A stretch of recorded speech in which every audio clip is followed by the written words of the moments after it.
Hello mga kids, magandang buhay. Ayan, sa mapagpalang umaga, hapon, tanghali, gabi sa ating lahat. Ayan guys, biglang napabisita muli si Kalinga Prab sa bahay ni Beyonce. At ang alam naman natin, ito ang pinakamalaki at pinakamagandang bahay sa pabahay ni Kalinga Prab na umabot nga po ito ng 3 million.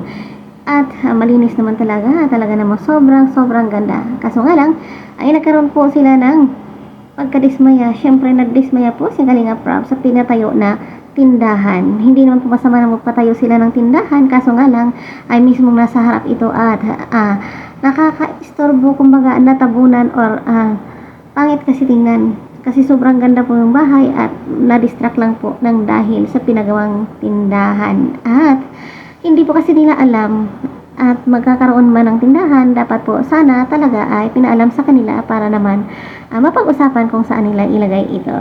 Ang nangyari nga po ay si Doc Lab ang nag-contact or ang may contact sa sponsor at hindi naman po ito kasalanan po ng sponsor, kaya wag po nating i-bash yung mga sponsor kasi nga ang talagang kung isipin natin ay may mali si Dr. Lab kasi nga hindi niya ito sinabi at parang wala na rin, para sa akin lang is parang wala siyang tiwala doon kina Supermac. Kasi kung talagang gusto mong magpatayo doon, syempre kontakin mo yung mga gumawa ng bahay at meron ding plano naman sila ni Supermac na mas maganda pa.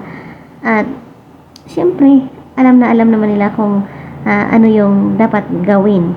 So dapat talaga sana ay nagsabi. Kaya naman nadismaya, hindi lang po si Kalinga Prab ang nadismaya, kundi si Kuya Bal Santos Matubang at syempre mga followers na rin na syempre naman napakagandang bahay.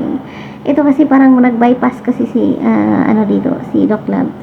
So ganun pa man, patuloy pa rin ang pagpapasalamat sa mga sumusuporta at syempre sa mga sponsor na lagi nandyan para tumulong. And syempre abangan natin ang susunod pa na mga plano kung ano ang gagawin dyan sa bahay or tindahan na iyan. So that's all for now. Thanks so much for watching.